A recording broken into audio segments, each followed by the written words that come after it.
guys, my name's Dale Billingsley. I live up in Beaufort, Iowa, and since being from Iowa, our biggest thing we trap at home is coon. Even though there's no market on them, we can still make more money catching $3 coon than we can catching even $25, $30 beaver just because of the numbers. You know, I can go catch 30, 40, 50 coon a day versus 4 or 5 beaver a day. Well, they taught me at Goat Roper High, where I went to school, that, you know, the more volume you catch, the more money you're going to make, the better it is. Everything I do is streamlined. I don't dig pockets. I don't fool around with boxes and buckets. Everything is streamlined to where I can get the maximum amount of sets out in a day. As many as I can humanly run in a 24-hour period plus 20 more. Okay? So my number one coon set down in the water is what we call fish steak. And all it is, piece 36 inch, you can either use 1/2 inch or 3/8 rebar with a T-weld across the top. Now we have changed these a little bit. Now we use we're not too far from Ottumwa, Iowa. There's a big John Deere plant up there. They've got these knockouts that come out the side of the balers. They're about 4 inches long, around. Drill a hole through the middle of it, and then we drill a hole on the outside edge of it, and we slide that disc on and put a bubble of weld below it and a bubble above it so that it spins. And then we've got this hole out here on the outside edge of that disc for a J-hook to go through to attach 2 traps through. So you've got swivel here, you've got swivel here, and then you've got swivel on your traps too. That's the new style. This is the old style. This is just the easiest way to build them if you don't have any access to those big plugs or big washer or something like that. The biggest secret to this set, and this wire broke off, but is to put a piece of wire on this stake. And it runs down the stake, and then your traps slide. When you slide your traps on, they go over that wire. And then you bring that piece of wire up, and you kind of go around or 2 around your T here. That wire serves 2 purposes. Number one, you put a big piece of fish out here on this, all right? So you wire that fish on. That makes that coon, that mink, that otter, coyote, cat. Boys, when I tell you I've caught everything in this set, I literally have caught everything. The only 2 animals I haven't caught using this is a badger and a weasel. Other than that, I've caught everything using this set. So you wire that fish on, but not only that, with that wire on there, it keeps these traps with that stake. Sometimes you'll hook a coyote in these and he'll pull that stake, especially in a sandy bottom creek. Now you've got a drag. Okay, so he's not going to go very far and he's going to hang up. And the way you put these in, we're going to use this to represent our edge of our bank, okay, of our creek or pond, lake, whatever, river, whatever you want to set it. You come out in the water so far and you push that stake down. Now, I like to get that stake down to where it's about, the water is about that high up. I mean, I've got this much sticking out of the water, okay? And then I set my 2 traps. This set's as old as time. It's just, the stake has simplified everything. The stake is what makes the set now.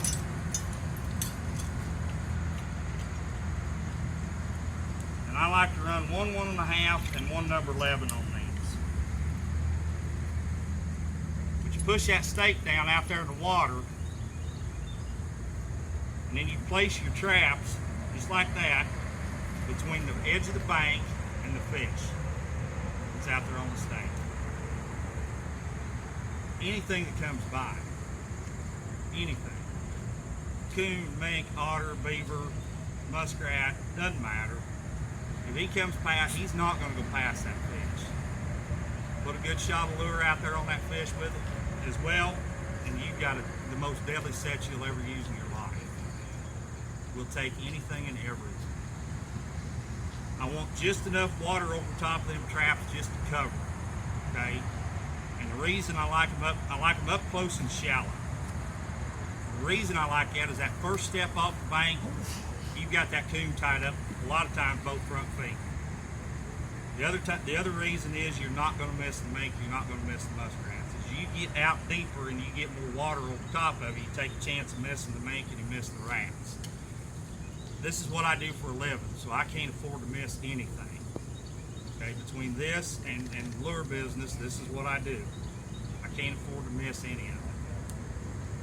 That's all there is to it. That is the most simplest, most efficient, deadliest set you'll ever use on coon or anything else in your life. You start using these, you'll never dig another pocket again.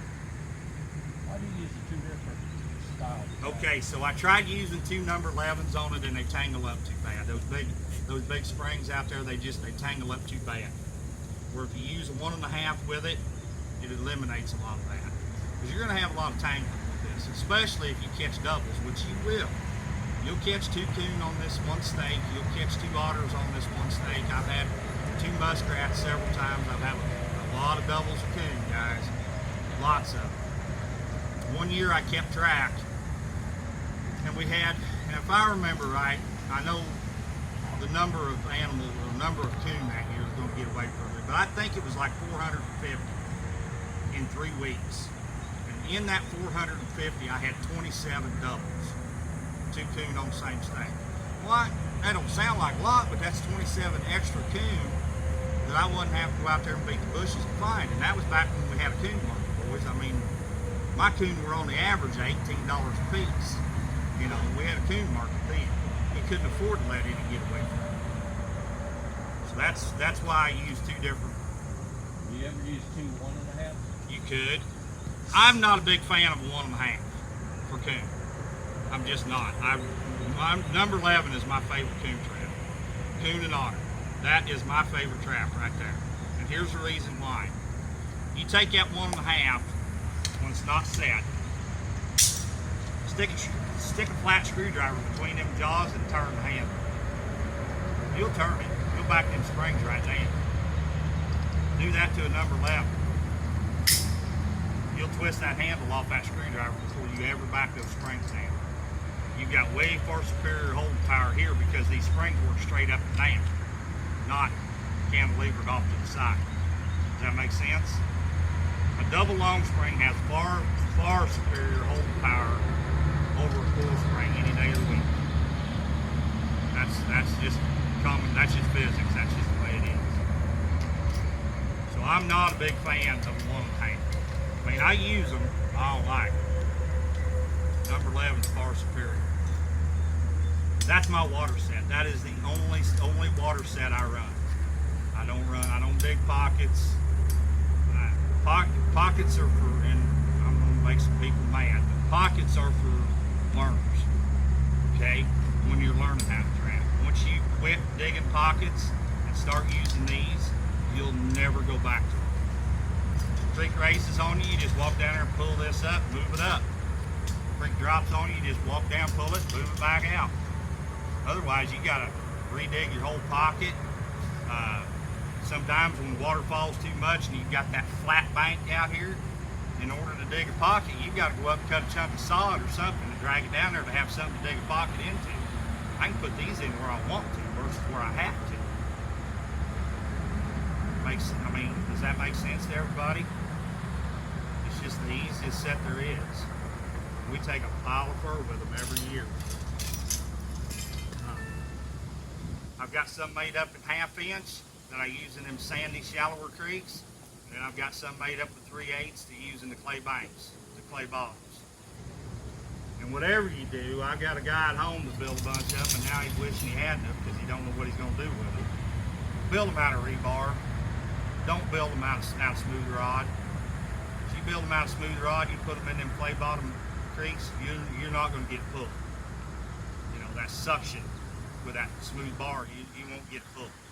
At least with the rough rebar, you can twist it a time or two to break that suction and lift it up out of there. I mean, it's a pull, but you can get it.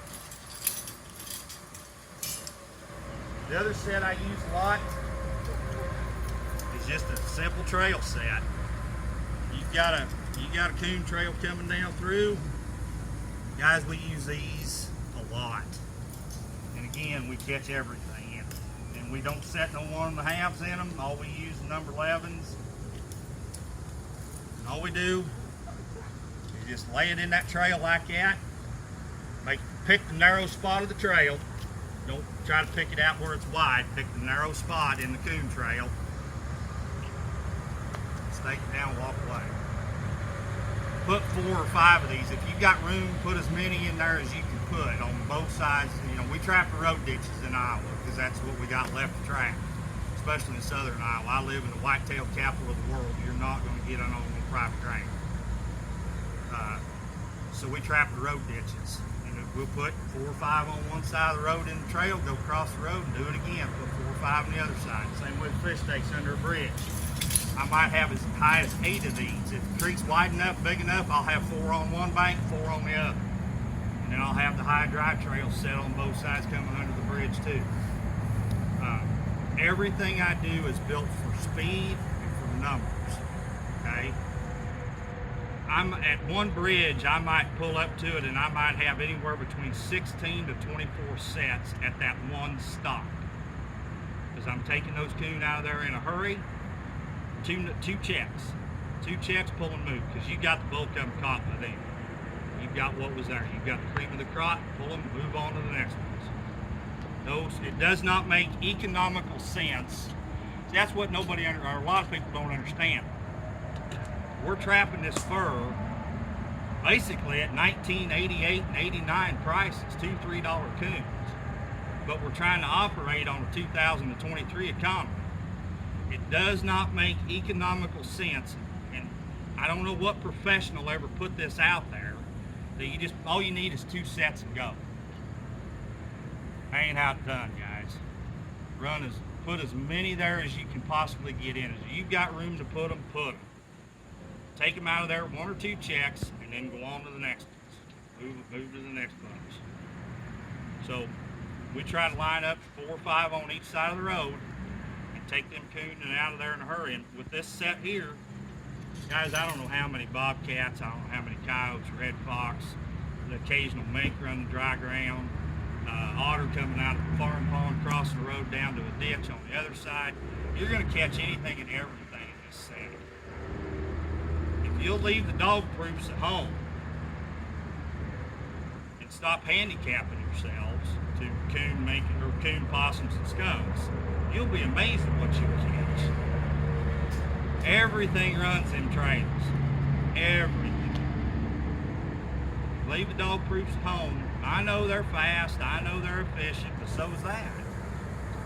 That's all you got to do right there, and that'll take everything come down that trail.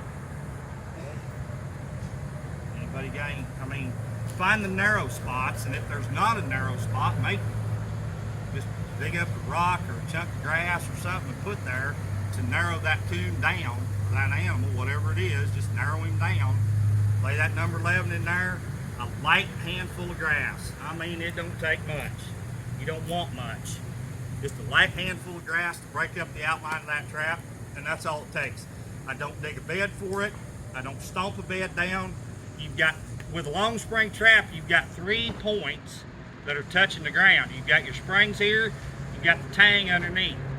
So that trap's pretty solid anyway, because you've got 3 points versus 1.5 where you've only got 2. You've only got, you've only got 2 points touching, and that's here and here. And that's it. So that trap's rocking all the time. Where with a double long spring, you've got 3 contacts. You've got 3 contact points touching. That's all you got to do. And that'll take anything and everything that comes through. Now, I'm telling you. Now, sloop creeks are pretty much hard to find. Do you have a preference for number 11? So I've used all of them, Tim. I've tried them all. The bridgers are fine. This is what this is. This is bridger number 11. The only thing is you can't buy it in a double jaw. You've got to weld a double jaw in there if you want it. The old Victors are fine. The only thing is with them, the old pinch on pans, you've got to carry a pocket full of pans with you because coon will tear them off, or take the time to go in there where the contact points pinch together and braise that together so they can't tear the pan off. Same way with the old Blake and Lambs. Northwoods make a fine number 11. The only thing is, again, you can't buy them in a double jaw. Blake and Lambs were good, but you got to weld that or braise that point shut. The Dukes are fine. The Dukes have I'm telling you, far and wide, the Duke number 11 has the best springs of any number 11 out there. The only problem with it is the base plate's weak. thin. So you've got to weld something across that base. Because if you don't know how to, there's a trick to setting double long springs.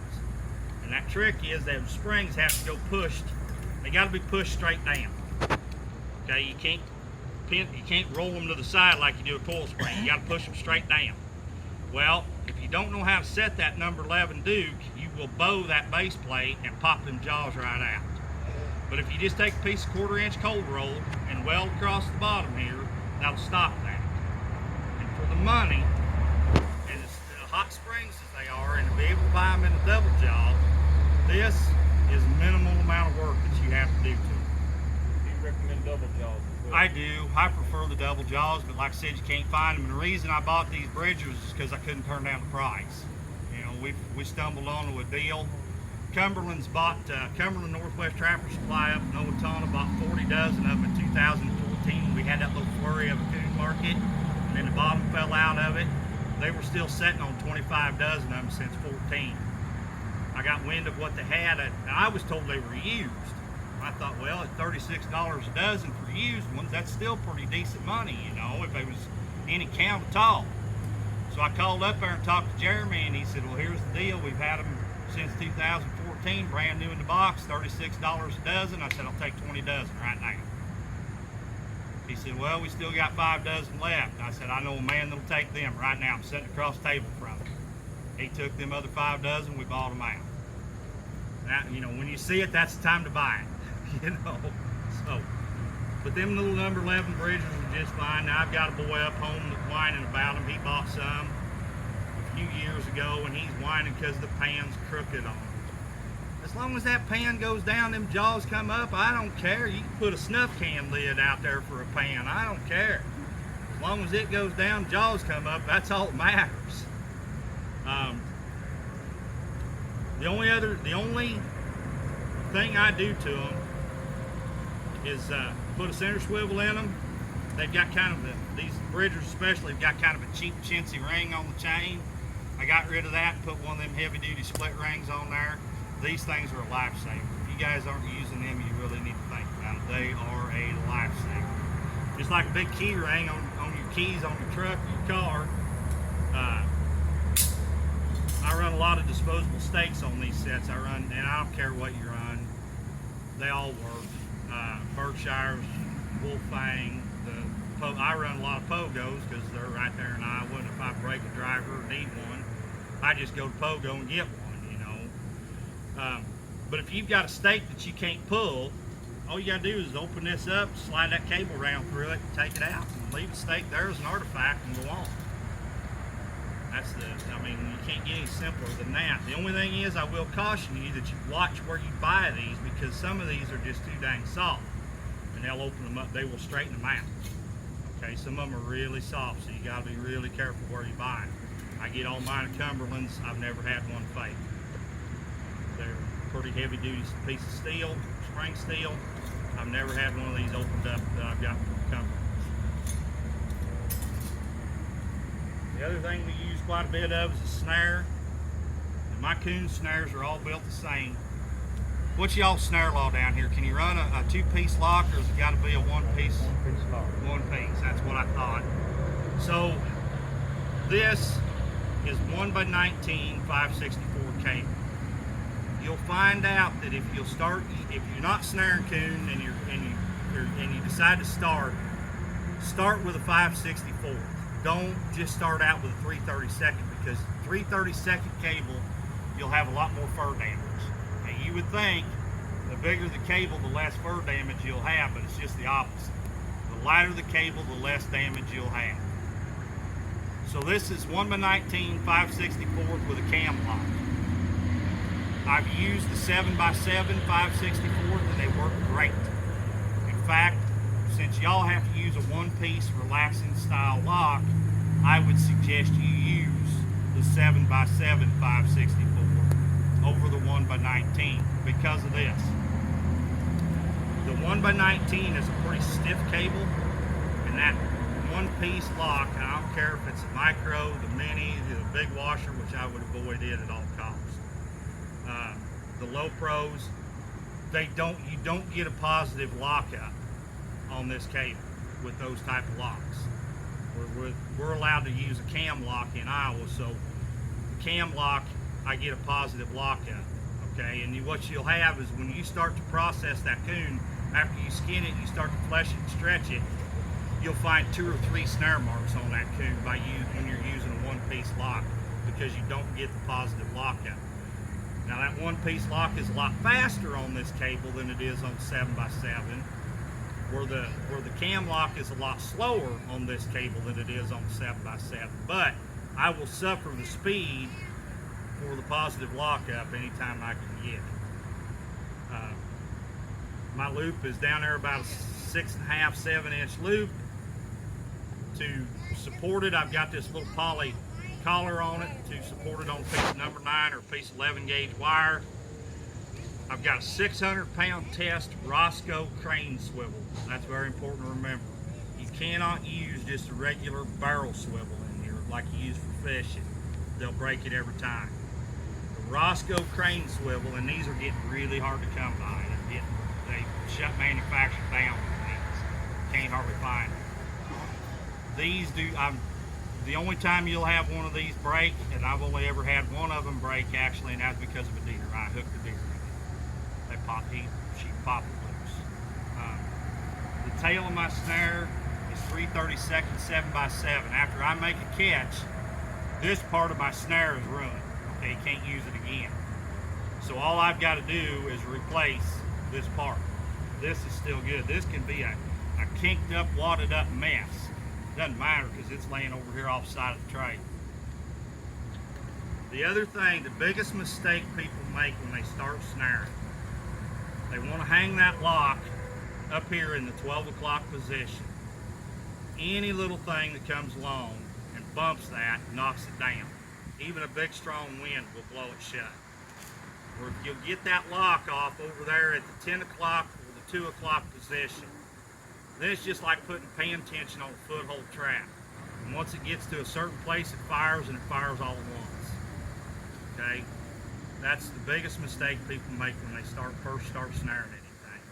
The other thing is they don't get it supported solid. And I screwed up and left a piece of number 9 wire back in Iowa. But I'll cut a piece of number 9 wire about so long, 2.5 feet. And down here in one end, I put a bend in it, pretty sharp bend, and then I put a little bend again. So that when I stick that in the ground, that little tag end goes in the ground too, and now it's solid. If you just walk up and stick a piece of number 9 wire straight in the ground, it flops around on you. It's not solid. So if you put that little bend in it, then when you stick it in the ground, it's solid. That's very important when you're snaring. I want my snare loop about that 6.5, 7-inch loop. I want it about 7 or 8 inches up off the deck, up off the ground. You'll be amazed at how high a coon's head actually is. They're not down low on the ground like a lot of people think. They walk with their head up higher than what you really think they do. So that's all there is with snaring. It's a fast, easy way. And then if you run these split rings on the end of your snare, all I do is when I make a catch, I go in, I dispatch the animal, take the snare off of him, run these split rings on my disposables, take it off, replace it with a new one, slough the grass and stuff back up to rebuild the trail, same way with a foothold. I just rebuild the trail. Once he gets on that trail, he's like a train on tracks, and he ain't getting off of it. He's just gonna go right down it again. You don't have to move it, you don't have to fool with it. Just fluff it back up, make it look like a trail again, and when he comes through, he's getting right back on it, going again. Anybody got any questions there on snaring anything? That's the principle's all the same. Now, whether you're snaring coyotes, bobcats, coon, it doesn't matter. It's all the same. Just different lengths of your snare, different loop sizes. That's all it is. Different heights. Everything's always the same. How big's a coon out there in your country? A really big coon, and I'm talking a really big one. In fact, I've only caught 2. I caught one that weighed 30, and I caught one that weighed 31. And that's out of the thousands that I've caught. We have 50 and 60 pounders here. Well, yeah, we got them that way in Iowa, too. And I've yet to see one, Steve. Out of the thousands upon thousands of coon I've caught one that weighed 30, and I caught one that weighed 31. 19 pounds, the heaviest one I've ever weighed here. Yep. And it was a monster. Yep. One morning with that boy right there running traps, we had a 29-pound bobcat and I had a 28-pound coon around the corner. You know, they, you know, average big coon in my country will weigh 22, 23. That'd be a giant. Yeah, that's a big coon. I mean, you get a 20-pound coon, you got a big coon. As far as for an average size coon, my coon on the average will be somewhere 12 to 15. As far as the average size coon. You hear a lot about 40-pound bobcats here. Yeah, 60-pound snapping turtles too. Big as the number 3 wash tub. I yet to see one of them either. A lot of things, a lot of ground shrinkage. You know, they look huge until you get up to them. You know, it's just like shooting a giant white-tailed deer. Boy, he wouldn't come through the house door until you get up there, and then boy, he hit the ground. There was a lot of shrinkage there. You know. My 220s are again, everything is built for speed and for try to get as maximum amount of out as I can in a day. And like I said, I don't run boxes, I don't run buckets, I just run them in trays. My stabilizers, these things work right here, it never fails. My stabilizers are mounted right to my traps, right to my conveyors. You drill the holes out, drill the rivets out, and it just fits right into the holes and then cotter pins in. That way when I grab a conveyor out of the truck, stabilizer and staking all comes right with it. There's no hunting around for stabilizers or sticks or any of this business. Everything's all one piece. All I use them in is the trails. I'm gonna set it. Anyway, I just push them down. I push this down to where I've got about 7 to 8 inches between the bottom of my jaws and the deck. And then what I use for covering over top of mine, I absolutely hate grass. Coon will climb over grass every single time. I use, up home we've got a lot of cedar trees. That should be Iowa state trees, salt cedar. Unfortunately it's a light. But I use cedar limbs. Cedar limbs crossed over top of it. Most hounds, now a dog like that size or a beagle, yeah, you're gonna get them. But most hounds and coyotes will either go around them or go over them. Coon, fox, and bobcats will duck and stick their head through there every time. That's why I like to be up there around that 7, 8 inches. Again, not only that, but as I said earlier, a coon walks with his head higher than you think he does. And by being 7, 8 inches high, he's climbing up into my trap instead of climbing over the trap. Makes a world of difference. You get this thing flat down on the ground like that, I don't care, even if you crank them springs, like, you know, I ain't gonna get that one. Like you crank them springs down, you know, I've seen guys do that and try to get that conveyor up there, 2 or 3 fingers, you're still not high. You're still not. Coon will climb right over. Try to get them up there around that 7, 8 inches up high, even with a 160. And a 160 I would dang sure be 8 inches high with even more brush over top of it, just to make sure he sticks his head in there. Even if you're trying to run a 5x5, again, try to be 8 inches off the deck, as much brush much brush over top of heavy weeds. Goldenrod, something with a big fluffy top if you don't have any cedars or pines in your country. Canadian thistles work great. They're hard on your hands, but boy, they make a coon duck. You don't go over them. Anything like that, I just hate using long. We got a lot of buffalo grass, a lot of tall fescue, that kind of stuff. I hate using that stuff. Like I said, they'll climb over it. And not only that, but a big strong wind blows it off and it's gone. You got nothing over top of that conveyor then. So I like something over top of it. Guys, that's kind of about it. I mean, like I said, everything I do is just... Where do you put your trigger for a bobcat? I want them right dead center on everything. I want them hanging right straight down, right dead center. I don't hold them off to the side or anything like that. Everything's right dead center. That's all the opening you give them. That's it. He won't fight it. He won't go, I mean, even a bobcat, he'll stick his head right in. Red fox, stick his head right in there. And occasionally you'll catch coyote too. Not very often, once in a while. Once in a while you'll get a coyote stick his head Where do in. you get those stabilizers? Where do you get those stabilizers? These stabilizers are made up here, up in Martinsburg, Iowa. Wicken Camp Live Traps. They make them stabilizers. Now you can take the design and make it yourself. I've made a lot of them myself. Instead of putting this round cold roll across here, a lot of times I like to use an angle iron. Drill a hole through it and run my legs right through it, and then weld it on. And that way you've got even more stability. Like I said, guys, it's kind of a fast little demo. There ain't a whole lot to it, but like I said, everything I do is built for speed. Anybody got any questions? Did I go over anything too fast? Well, that's it, guys. I appreciate every one of your time. I really do. Thanks for listening.